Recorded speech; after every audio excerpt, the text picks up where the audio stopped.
I'm Cassidy, 36 years old. I used to believe that if I stayed quiet long enough, they would realize I was still there.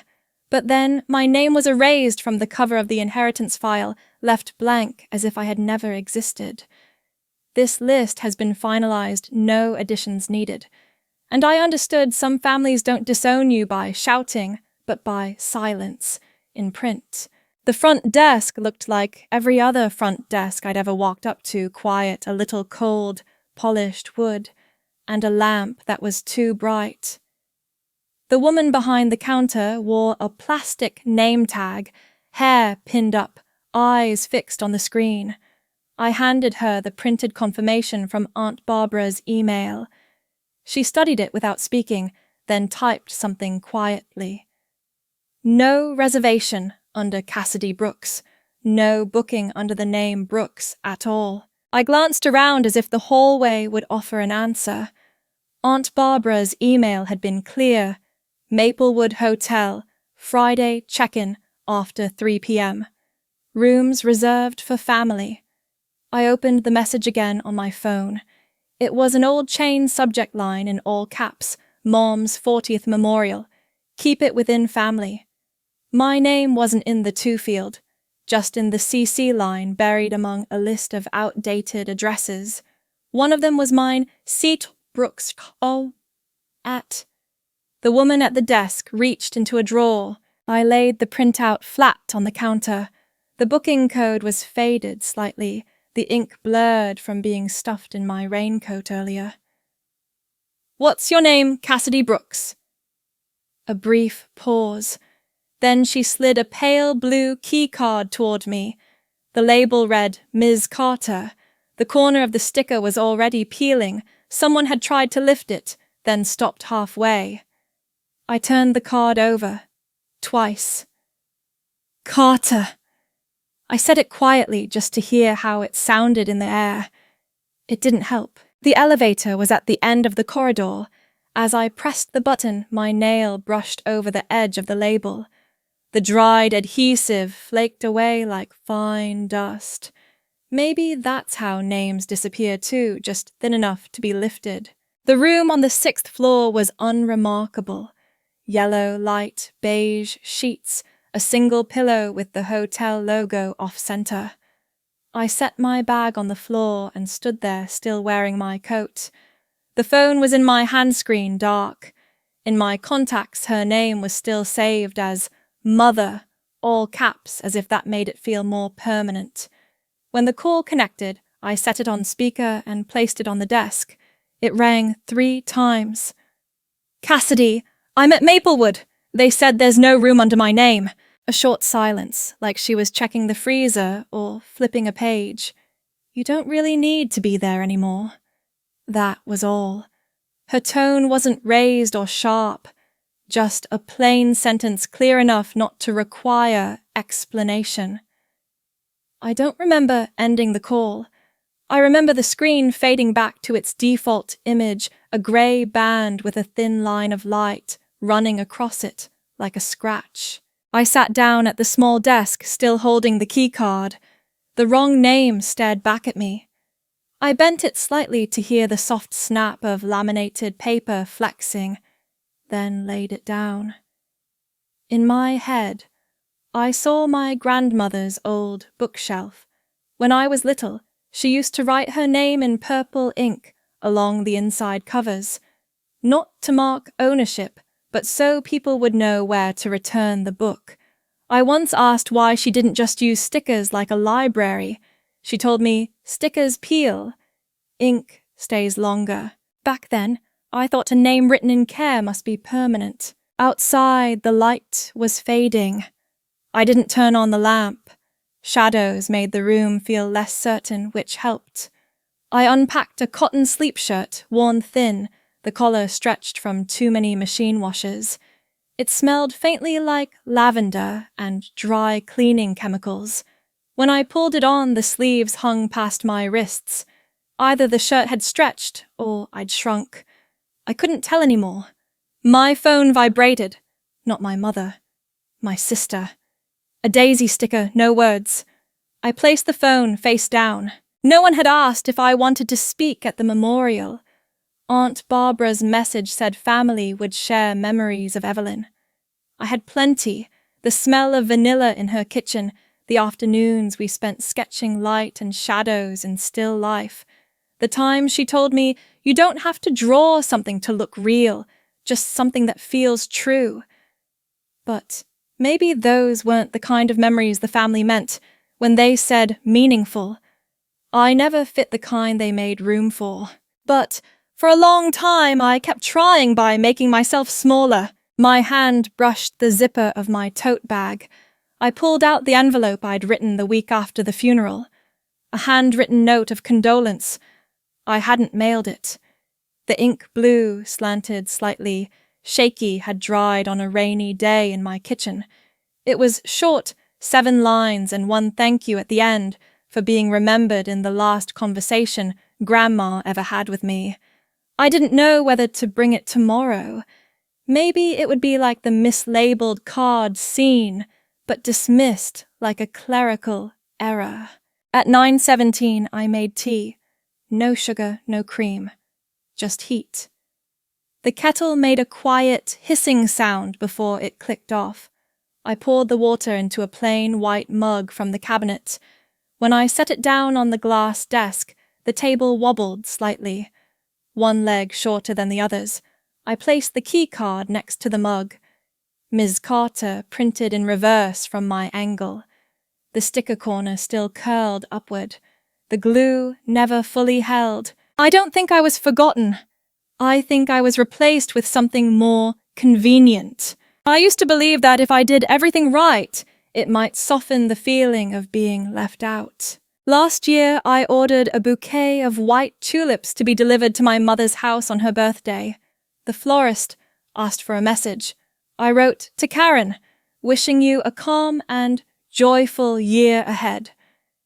Cassidy, no love Cass like I used to. There was no reply. No message, no sign the flowers had been brought inside, but the receipt is still in my inbox marked paid. At the time, I figured maybe they were damaged in transit, or delivered to the wrong address. I didn't call to check. At Thanksgiving, I still went back to Oregon. I booked the cheapest flight, arrived just before lunch. I brought a walnut tart I'd picked up from the bakery near my apartment. Wrapped in foil, packed in a thermal bag, still carrying the scent of cinnamon. I set it on the kitchen counter beside the roast and the salad my mother had made. Everyone else was in the living room, TV murmuring, glasses, clinking, children running. I sat at the kids' table again, a small wooden chair with a splintered back pressed up against the heater. My sister Samantha served me a slice of dry turkey and plain mashed potatoes. No one asked where I'd flown in from. No one asked if I was still in New York. When I looked up, ready to speak, my mother tapped her wine glass. Let's give thanks for family, especially those who make the effort to stay close. I nodded. I wasn't sure who she meant. I always arrived early and stayed late at family gatherings. I cleared the table, washed dishes, refilled ice. When Uncle Tom's car got stuck up the road, I drove him home in mine. No one asked. I just did it. Everyone else had their mugs, their seats, their familiar circles of conversation. I was more like the doorkeeper, present, polite, not expected to join in. The last time I tried to talk about work was at my mother's 60th birthday. While people cut cake, I stood near the salad bar next to her.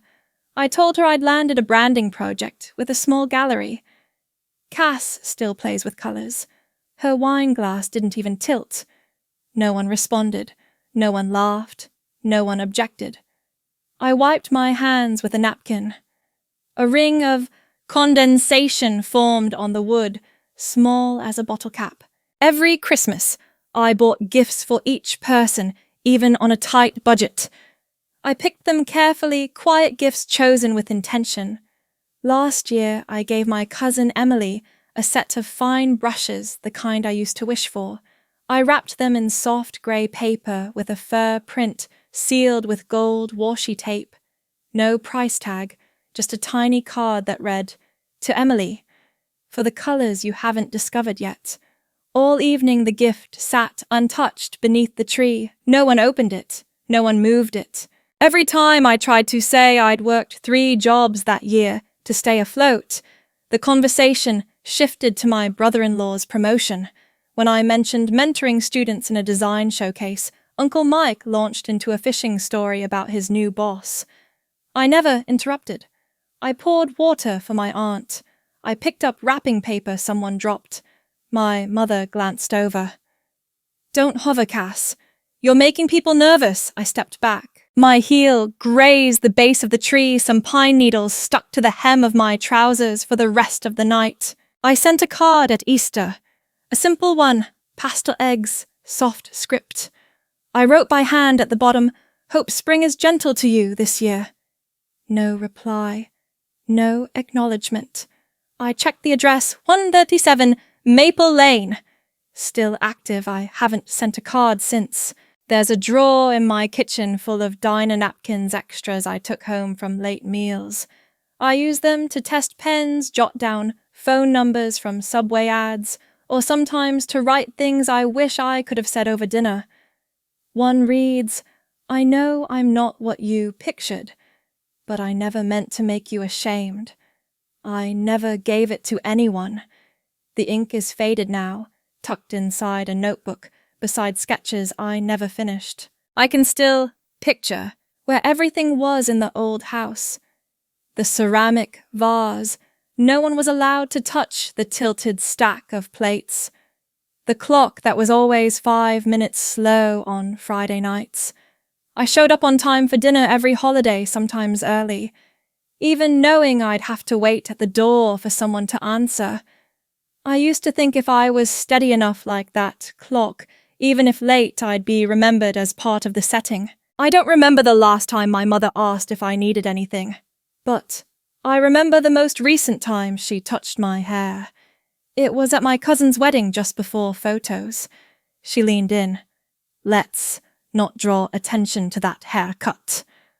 I nodded. I didn't know what that haircut meant, only that it didn't belong in the family picture. I used to hold my place by staying small. I used to knock with bare hands. I used to call send cards, show up on time. I didn't cause a scene. I chose peace. I was never jealous of the one they chose. I just wondered who held the pen when I got left out. On my 30th birthday, I received a cream-colored envelope with faint cactus patterns embossed along the edge. No handwriting on the front, just a printed address slightly off-center. Inside was a birthday card featuring a printed cake with the words, "To our daughter," framed by silver floral trim. At the bottom in black fountain pen ink, it read, "From Mom and Dad." Printed letters, uniform strokes, no slant, no error. I flipped the card over, checked for a date or anything personal. There wasn't. When I opened the cabinet to place it alongside things I thought I should keep, last year's card slipped from a clipped folder. Also cream, also printed, also ending with, "To our daughter."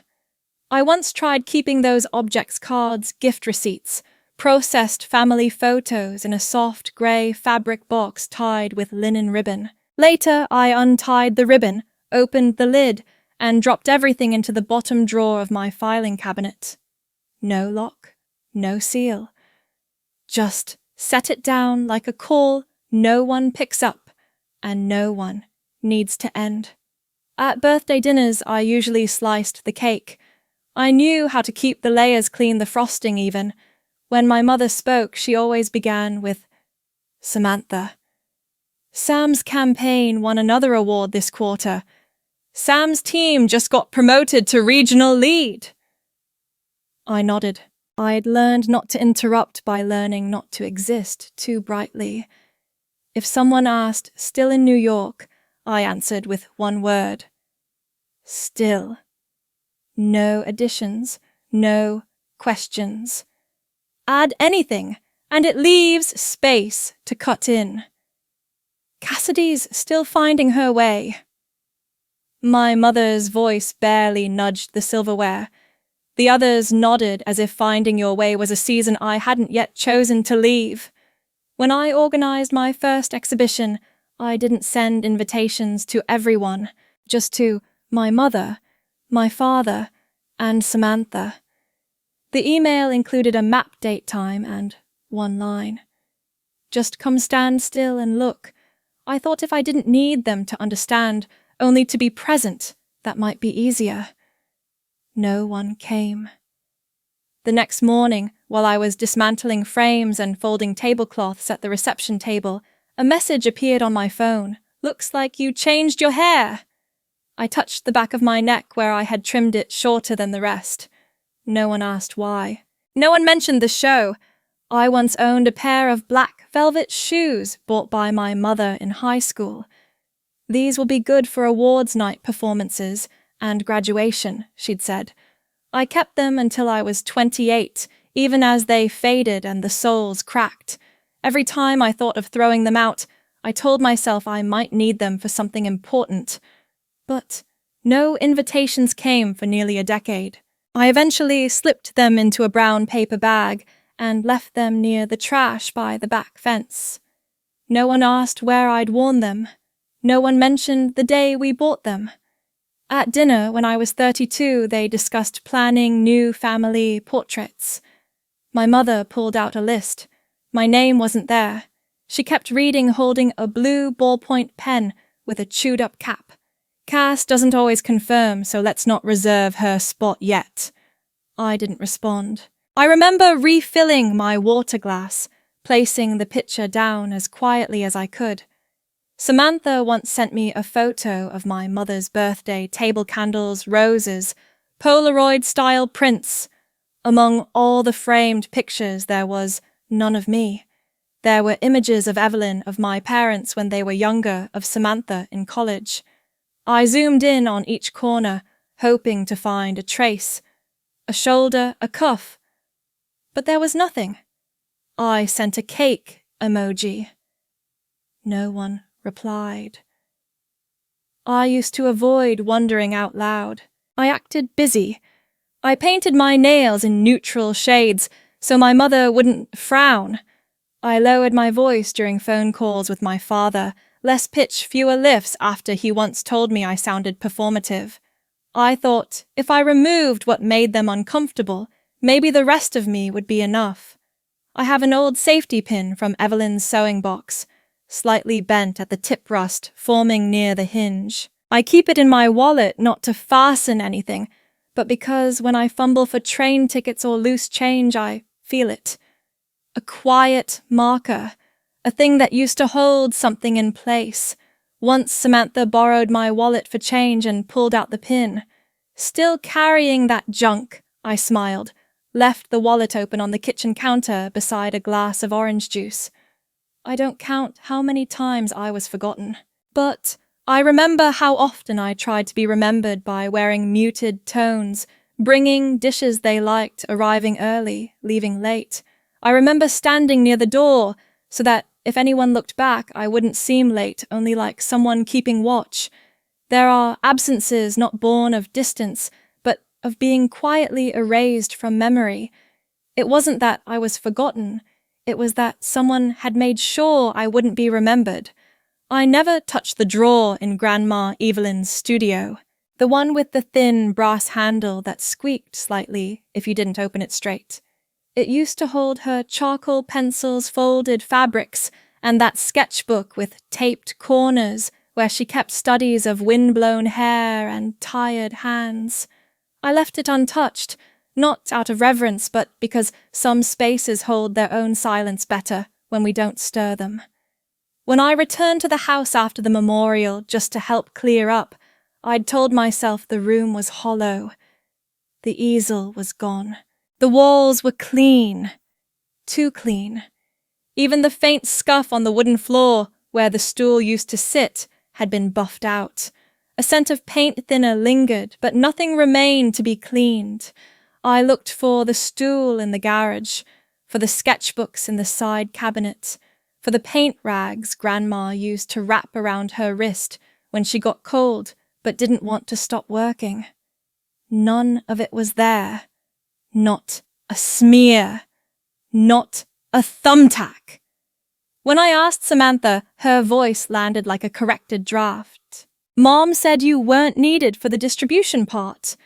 There was a slight shrug at the end, like punctuation after a sentence meant to be ignored. Later in the dining room, my father laid out a stack of papers on the table, neatly stapled legal-sized, bearing the soft blur of a home scanner. He slid one copy toward me. The table runner beneath it had been replaced cream linen instead of the quilted one Grandma made by hand. This is a preliminary outline, just to keep things organized. The document was 7 pages. 6 of them held lines. Paragraphs, itemized accounts of assets, vehicles, paintings, stocks, the Oregon house, the New Mexico cabin, the San Francisco studio. The 7th page had only 2 lines. My name appeared nowhere, not in the margins, not in the headers, not in the notes at the bottom. When I turned the paper over, the back was blank. The ink hadn't even bled through. Samantha folded her arms and glanced toward the bay window. She left what she wanted to leave. Her tone was not defensive. It was dismissive, like she was sorting laundry by color. I folded the paper once, then again. The corners didn't align. The crease caught awkwardly, as if the paper resisted being made smaller. I remembered the last time Grandma handed me a note. It was a grocery list, avocados, sourdough, jasmine tea. Her handwriting leaned slightly to the right, as if it had once belonged to someone left-handed. She'd told me to keep it in case I forgot the tea. I never forgot the tea, but I kept the note anyway. This document wasn't a note. There was no slant, no margin scribbles, no indentation where she would sometimes press harder on her favorite words. I walked through the hallway toward the den, past the row of family photos. Grandma's wedding portrait had been reframed. Samantha's graduation picture had been moved to the center. My own photo, taken when I was in uniform, hair tight under the cap shoulders square, was gone. I checked behind one of the standing frames on the sideboard. Just dust. My mother stood near the fireplace, arms crossed lightly, a cup in hand. You shouldn't dwell on what wasn't meant for you. Her cup clinked once against the saucer when she turned. I ran my hand along the shelf where Grandma used to line her letters. She had a habit of taping envelopes shut with small blue stickers shaped like stars. I didn't see any. I didn't ask for an explanation. I didn't accuse. I only stood still, then picked up my coat from the stair rail. It still smelled faintly of wood smoke from a fire we'd lit years ago on the back porch during winter. Grandma had roasted chestnuts, though none of us ate them. She laughed anyway, just happy to have something to burn. In the car, I opened the folded copy again. The page fluttered slightly at the vent's low hum. A typo near the bottom, beneficiary, instead of beneficiary. It struck me as odd that no one had corrected it. I thought about the box I had seen once under Grandma's bed, black leather slightly scratched at the hinges with a tag labeled, "To be read only when I'm gone." I had never opened it. I didn't know who had told. But I knew now I would never be the person it was meant for. There was a voicemail waiting on my phone. I played it once, then deleted it before it finished. No one had raised their voice. No one had told me I was undeserving, but everything around me had shifted just enough to say so without sound. Somewhere, someone had sat down, drawn a line, and made sure I was on the other side of it. I used to think neglect was passive, a byproduct of forgetting, but this had weight. Like a ledger, like something premeditated. They didn't forget me. They removed me. Quietly. Completely. I wasn't just missing from the paper. I had been extracted from the storyline by line, And I knew then it wasn't indifference. It was design. Silence isn't the absence of words, it's what remains when you know they won't be heard. I used to believe that not giving up was the same as being strong, that if I stayed long enough, listened quietly enough, offered help without needing thanks, I might still belong. The last conversation ended before it began. No raised voices, no slammed doors. Just the sound of paper being pushed aside and the quiet scrape of a chair leg against tile. I stood, placed my fingers around the back of my coat, and slipped one arm through the sleeve, then the other. No one asked where I was going. No one looked up. When I arrived home, I hung the coat on the third hook, the one that stuck slightly angled a little lower than the others. It used to hold a heavier jacket one I wore when visiting the Oregon house in winter. I hadn't touched it since. On the wall above the dining table hung a narrow frame, 5 inches tall, 12 inches wide. Inside it was a photo taken the summer I turned 19. Grandma Evelyn, in the middle, one arm around me, the other holding Samantha close. My parents were in the background, mid-laughter, not quite looking at the camera. The photo was slightly faded, where the sunlight hit it. I removed the frame, gently, set it face down on the table. Dust marked the outline it had left on the wall. I didn't clean it.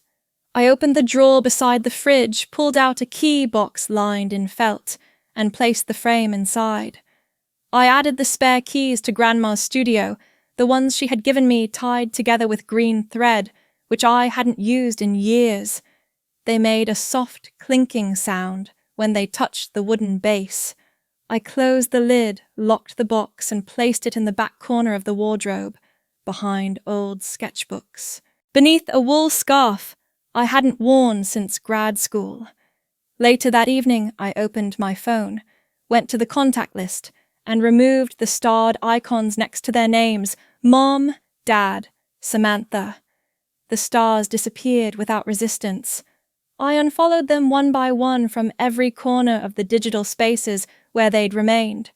On Samantha's page, the most recent post featured a brunch table, gold-edged plates, and a caption that read, "Grateful for every season with those who matter most." I didn't react.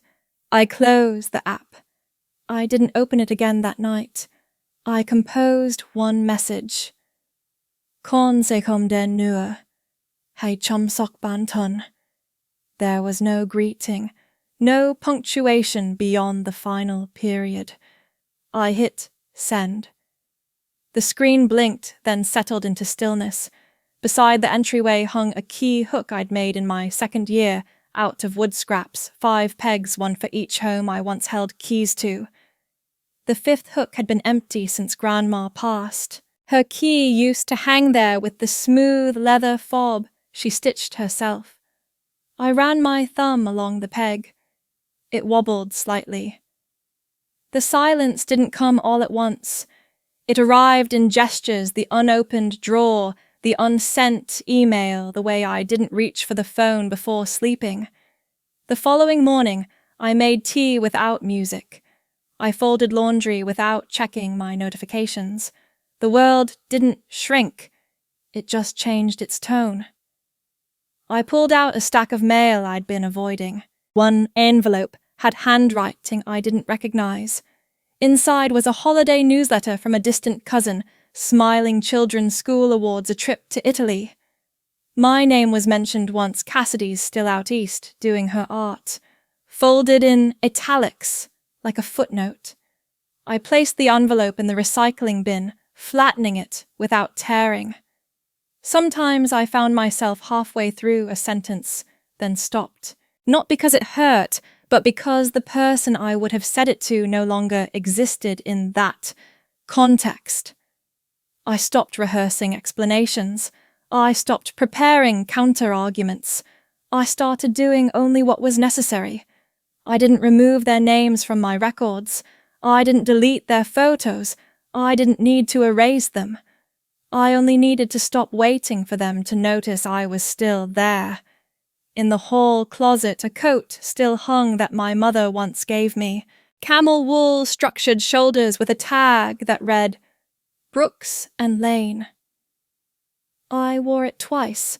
Once to a dinner where no one remembered I was vegetarian. Once to a wedding where I held the camera but wasn't asked to be in a single photo. The coat remained. I didn't move it. I didn't wear it again. There is a difference between leaving and ceasing to arrive. When people think of silence, they imagine absence. But sometimes silence is a full room, a choice made not to fill the space with something uninvited. I didn't choose revenge. I didn't need a final word. I only needed the quiet to stop asking for permission. And when I stopped expecting to be heard, the silence became mine. There's a silence that doesn't punish, it simply allows you to begin. I didn't know that freedom could sound like nothing. The walls here breathe differently. In my walled room, every corner had a comment waiting about the colors I chose, the dishes I left, the tone in my voice when I said I'm home. But here, even the cracks in the paint stay quiet. The silence doesn't weigh anything. It simply exists. The apartment sits above a laundromat on a block where people don't pause to ask where you came from.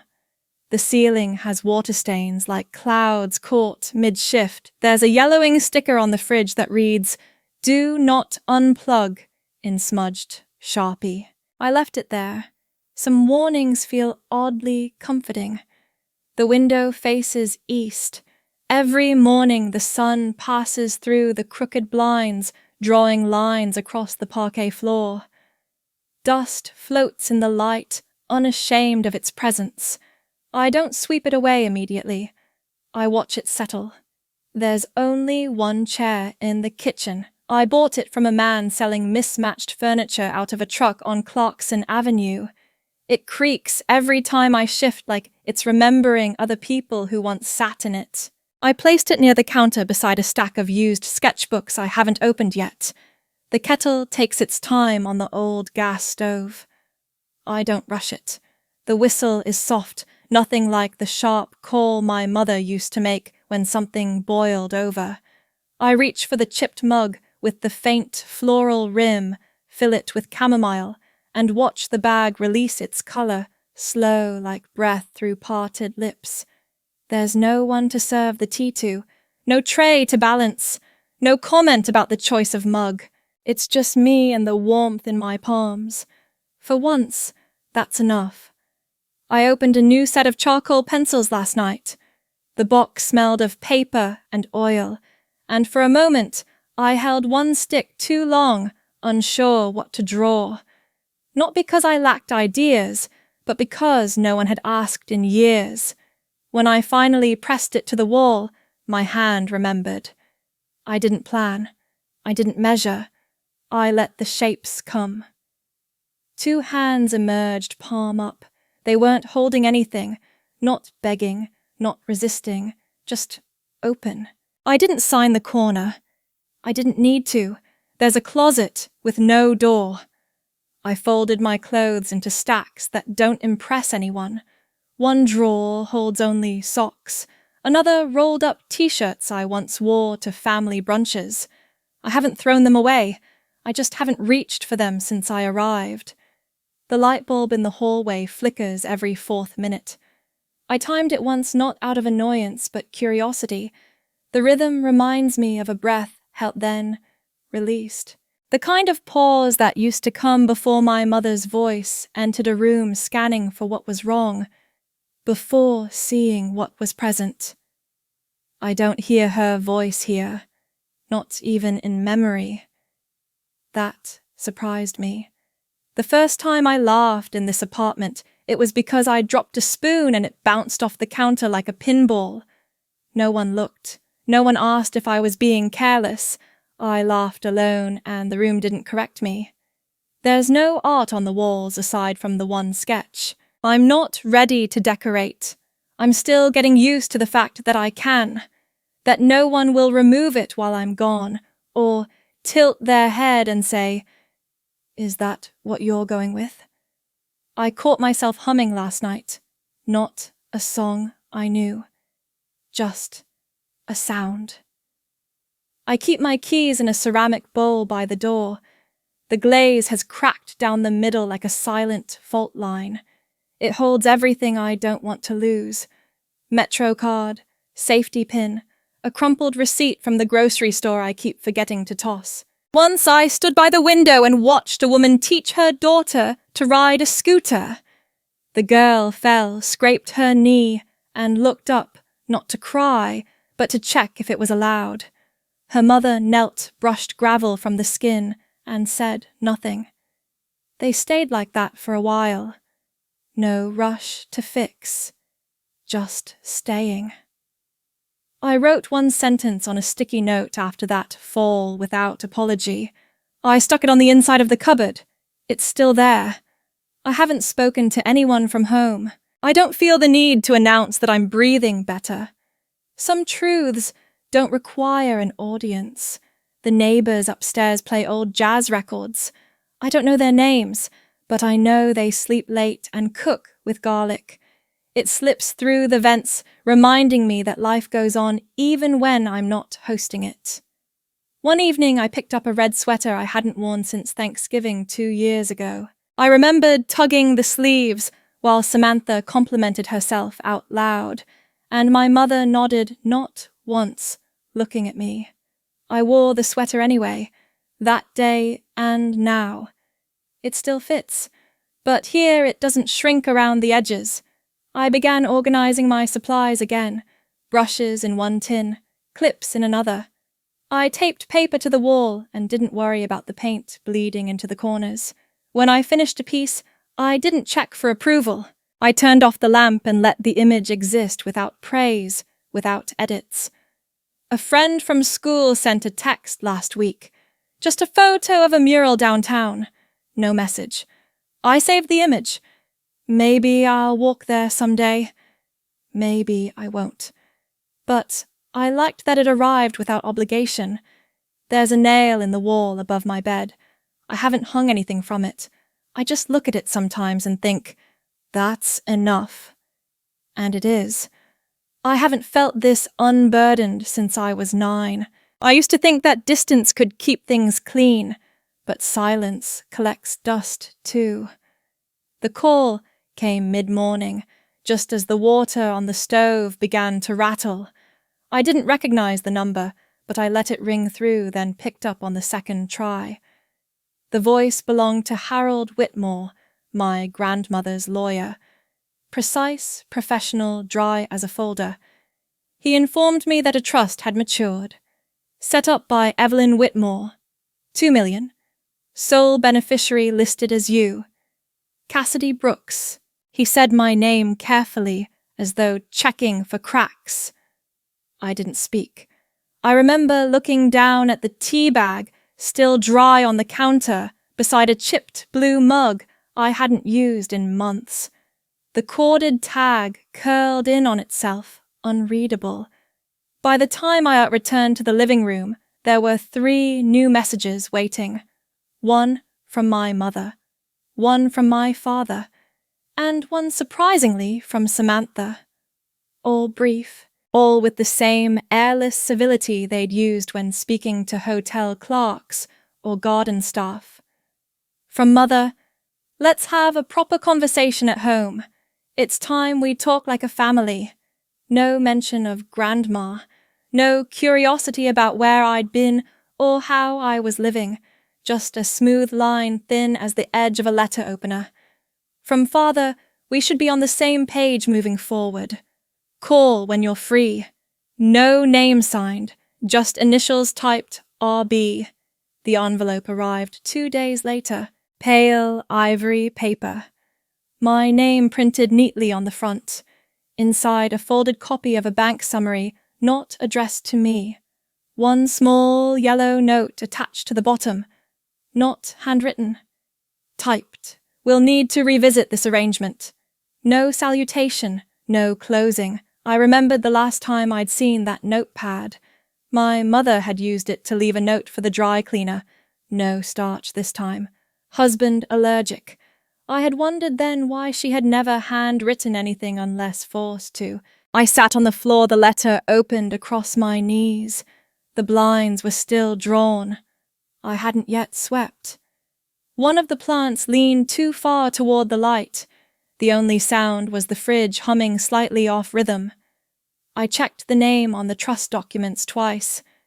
Cassidy Brooks. My full name. No mistake. I had been remembered not in theory or ceremony, but in legal binding ink. And they knew.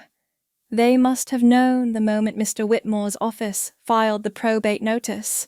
It explained the sudden reappearance, the collective thaw, the reactivated family number that had been silent for months. I ran my fingers along the edge of the paper, smooth then sharp where it had been hastily torn from a printer tray. No effort made to write by hand, not even a signature. I thought about how many times I'd written Love Cass at the bottom of cards, carefully choosing stickers for Samantha's kids, tucking folded origami stars into gift wrap corners.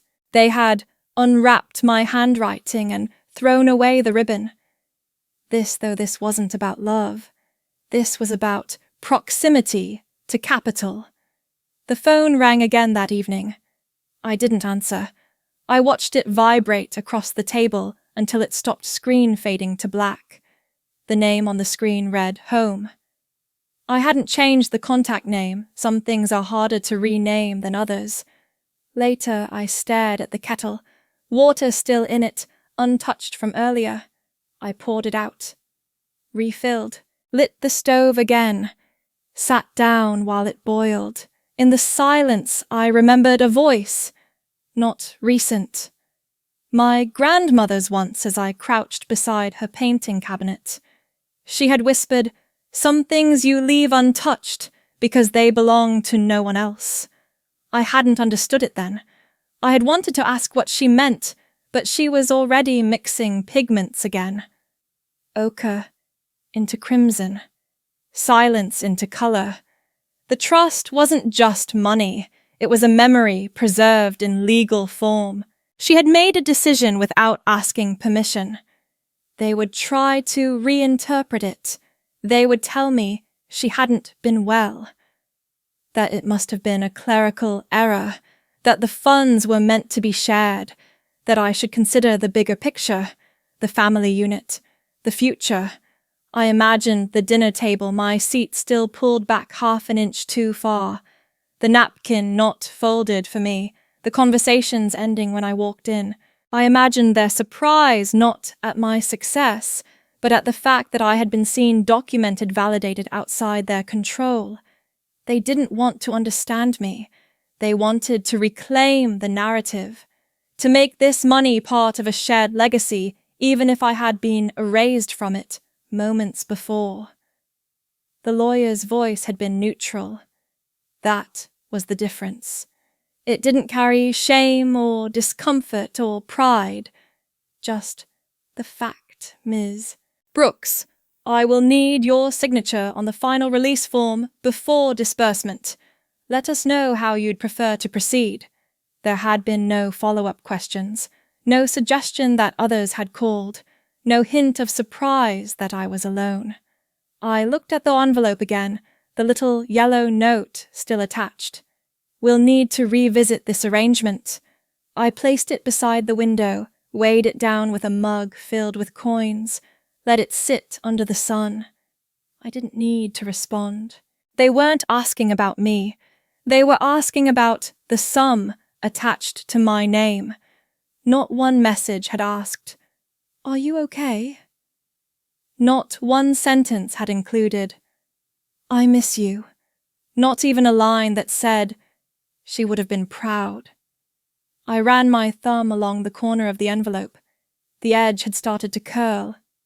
Paper moves, even when we don't. I no longer wondered why they called. I only wondered how long it would take before they stopped pretending it was about love. I no longer fold my hands when I speak, as if bracing for correction. The apartment smelled faintly of new paint and dried plaster. I hadn't chosen it for its charm, it had none, but because the lease bore only my name. There was a small balcony chipped on one side, just enough space for a chair I bought from a thrift store, and a basil plant I hadn't yet killed. The floor creaked differently than the old place, a more certain kind of sound, like it wasn't asking permission to exist. The movers left 3 boxes in the living room. I didn't unpack them all. I only needed one for now. Brushes, stretched, canvas, a tin of paint tubes, and a blank notebook with a folded corner I hadn't noticed before. I left the others stacked by the radiator, sealed with packing tape that had begun to lose its grip. That afternoon, I pinned the gallery letter to the fridge with a magnet shaped like a fish. It wasn't a solo show, just a group exhibition in a small local space off Hoyt Street. But the owner remembered my name, pronounced it without hesitation, and asked to see more. That was enough. I walked past the old ring twice before touching it. A thin gold band, smooth from years of being worn and re-worn, once gifted to me by my mother when I was 14. Something to remind you where you belong. I had worn it long after it stopped fitting right tight during summer, loose in winter. I kept it in a glass dish beside my keys until I didn't. I replaced it with silver. The band was thicker, unpolished, slightly imperfect, around the edges where the metal had caught against something. I liked the weight of it. I didn't wear it for symbolism. I wore it because I bought it for myself on a weekday afternoon, with no occasion. Sophia visited the new place with a bottle of wine I didn't open. She sat cross-legged on the floor, her back against the bare wall, and eyed my half-assembled shelf like it might collapse. "You stopped apologizing for existing," she said. No sarcasm, no smile. Just that. I hadn't noticed. She pulled a sweater from her bag and draped it over her lap the way she always did when the conversation might turn serious. I offered her tea instead of explanations. The mugs were mismatched, chipped, but clean. She didn't mention the lack of chairs. The invitation came 2 days later. My brother's birthday, 30 this year. A family dinner at the estate. No RSVP, no apology for the silence between us. Just the assumption I'd show. The envelope was printed no handwriting. The font reminded me of legal notices or rental agreements. I placed the invitation on the counter and folded my arms over it, not to hide it, but to feel the paper beneath me before I let it go. I didn't respond. There was no guilt in the not going. That surprised me most. I spent that evening mixing a deep violet hue I couldn't name. It stained the edges of my thumbnail, left a streak on the wall I chose not to wipe off. I painted without music. The silence wasn't empty anymore. It shaped itself around the motion. I didn't tell anyone about the trust fund, not even Sophia, not because I wanted to keep it secret, but because I no longer felt the need to narrate my life in hopes it would sound more valid if someone else heard it. I paid the deposit quietly, signed with a pen the leasing agent offered without hesitation. When the check cleared, I stared at the balance longer than I meant to. It felt like looking at someone else's passport, proof of identity, but not mine yet. The silver ring caught light from the kitchen window when I turned my hand. I rested it over my stomach, then over my chest, the way I used to mimic my grandmother's breathing when I was young. Slow, steady, with pauses that lasted just long enough to remind me she was still alive. No one asked how I was. Not my mother. Not Samantha. My father sent a forwarded email about estate paperwork, neutral tone unsigned. There was no mention of the artwork, the letters, the photographs. No mention of me. I started saying my name out loud when I answered the phone. Not because I had to, but because I wanted to hear it in the air. This is Cassidy. And the sound no longer startled me. I donated a box of things I used to think I'd need. Again, a scarf someone gave me when they still remembered my birthday. A set of measuring spoons I never used, a frame with their generic stock photo still inside. The woman in the photo looked vaguely like Samantha, poised, curated, backlit. I replaced it with a photo I took of my own shadow on the sidewalk. No face, just shape. At night, I left one lamp on in the living room, not out of fear, but so the walls wouldn't forget I was there. I read the gallery email 3 times before replying. They asked if I'd be willing to speak about my work. Not as a lecture, just a few words during the opening. My answer was short, yes, but I prefer not to explain too much. The owner responded with a smile emoji and understood. I practiced saying one sentence in front of the mirror. I paint what I couldn't say out loud. Then I let it go. I watched a couple argue across the street. Their hands moved more than their mouth. The man dropped something, a bag maybe, and didn't bother picking it up. She stood still, her scarf unraveling in the wind. I didn't look away. Cassidy, the name signed in the corner of my latest piece, no longer looked borrowed. The silver ring left a faint circle when I took it off to wash dishes. I didn't wipe it away. I used to exist only as their reflection. Now, I choose my own light.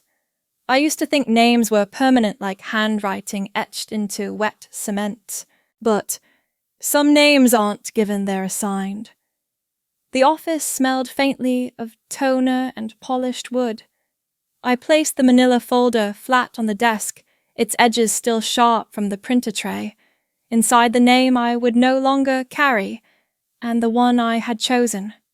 Not for vanity or rebellion, but because the old one didn't feel like mine anymore.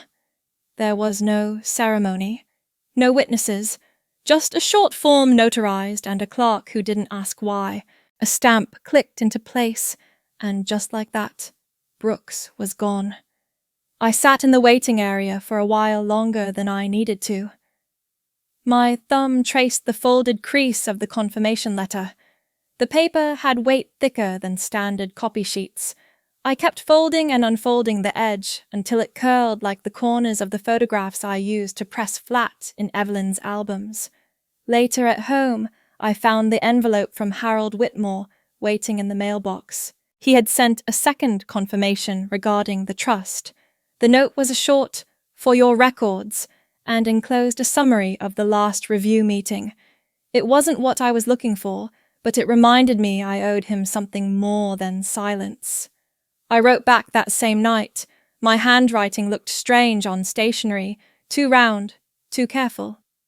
But it was mine. I didn't mention my parents. I didn't explain why I declined their re-evaluation request. I simply wrote, "Please proceed with the original terms." The trust was personal, not collective. I placed the letter inside a heavy cream envelope and sealed it with wax. Not because it was necessary, just because it felt final. The next morning, I addressed a package to the old house. It contained the photo albums I had taken after Evelyn passed, the ones no one had asked about. Some still had sticky notes with her script labeling the dates and names. I had kept them as if they'd hold the warmth of her voice, but they weren't mine to carry anymore. I wrote C. Whitlow in the return address. The loop on the judu didn't match my usual hand, but it felt steadier each time I practiced it. My apartment felt different that week. Not quieter, just emptier in a way that didn't echo. I rearranged the books on the shelf so none of the family portraits faced outward. I wrapped the ceramic tea bowl Evelyn once used in a cloth napkin and placed it on a narrow windowsill. It looked better in the light. A voicemail came in on Friday evening. No name, no greeting. Just, "This is getting out of hand. We need to talk." The voice was my father's, though it sounded older, like someone had stretched it across a longer silence. I didn't save it. Instead, I opened the drawer where I kept the notarized papers and unfolded the legal name change document. It still smelled faintly of toner. Under new legal surname, the letters formed a single, clean line, Whitlow. I didn't feel anything extraordinary. No surge, no closure. Just a kind of alignment like furniture, finally squared to the walls. The photo of Evelyn still rested in its wooden frame near my desk. The glass had a small crack along the bottom edge. I never replaced it. I liked the floor. It reminded me nothing breaks cleanly.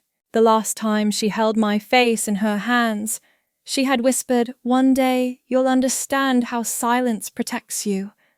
I didn't understand then. I thought silence was surrender. I know better now. I clipped the name change form to the inside of my filing folder. Behind it, I placed a thin sheet of notepaper I had found tucked into one of Evelyn's sketchbooks. A list of botanical names written in her delicate cursive. No explanations. Just names and underlined beneath them a single phrase, "Rooted doesn't mean stuck." That paper was the only thing I kept without scanning. I haven't spoken to my mother since the letter. Not out of bitterness, just accuracy. Words won't fix what calculation unraveled. I still get promotional emails addressed to Cassidy Brooks.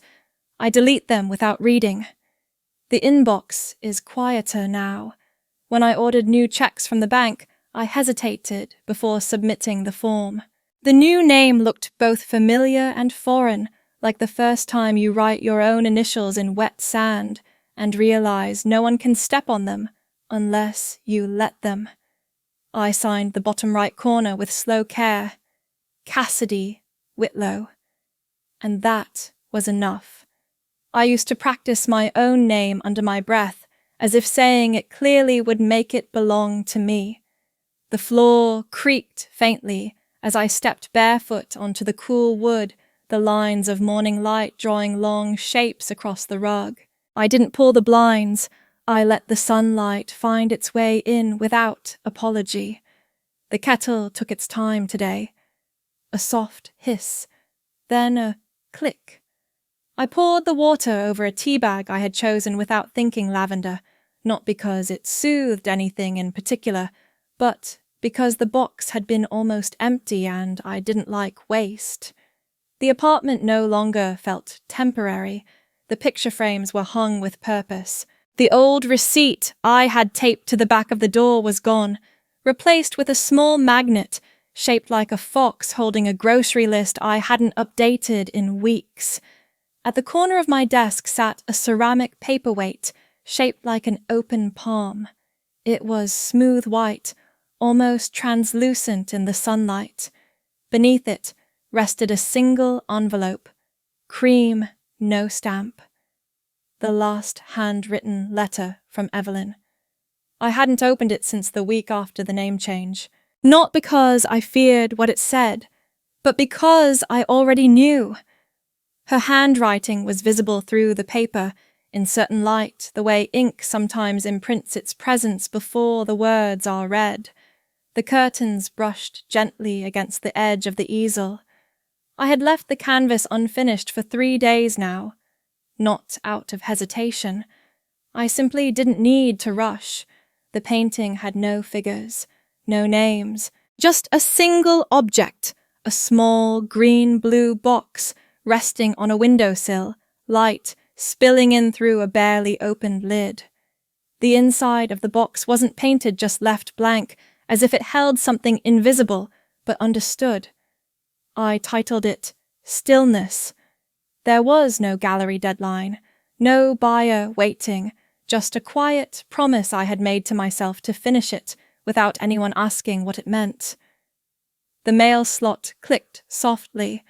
A newsletter slid to the floor. Community events. I didn't pick it up right away. I spent the next hour rearranging the shelves, not to organize them, but to touch the things I'd chosen to keep. A seashell I once found on a walk alone, a dried flower Evelyn had pressed into a book, a chipped mug from a small gallery in Montauk with my initials carved, not the old ones. The phone rang once. I let it stop. When I finally lifted the letter beneath the paperweight, I didn't open it. I placed it into a wooden box on the far shelf. Not out of reverence, out of completion. The porcelain weight settled back into its place, palm open, fingers curved gently inward. It held nothing. I had planned to call Sophia, but didn't. There was nothing urgent to share. I wasn't waiting to be congratulated. My mother hadn't written since the trust was finalized.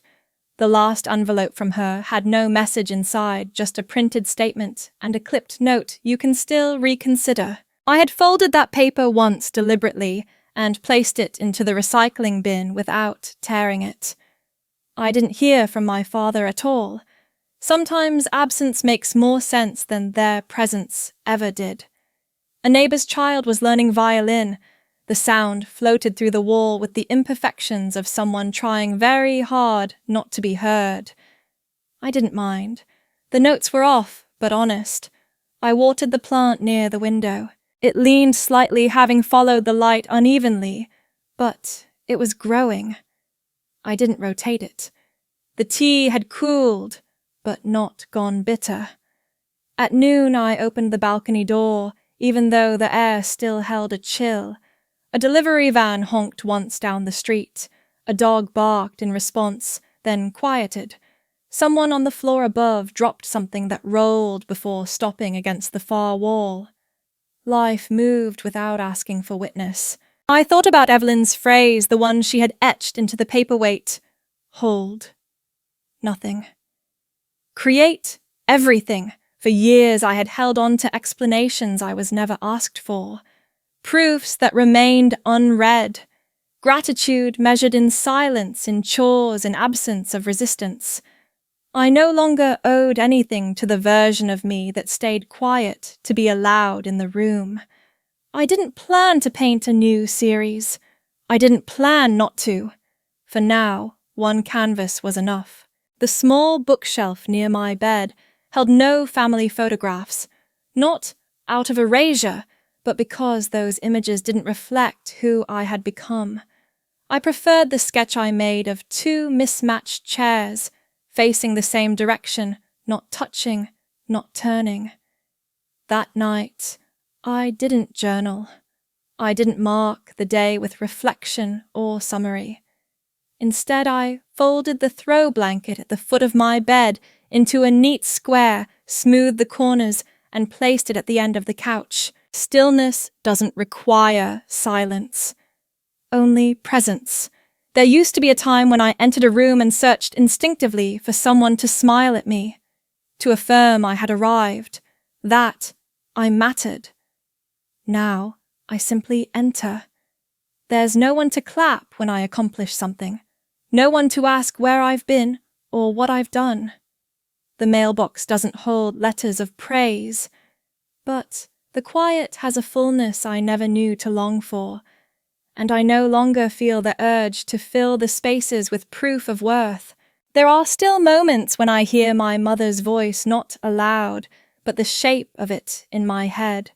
Phrases like, "Don't dramatize everything," or "You always overstay your welcome." But they pass quicker now, like drafts that come through the window and vanish if I don't chase them. The canvas on the easel caught the last of the light. I didn't add anything more. It didn't need it.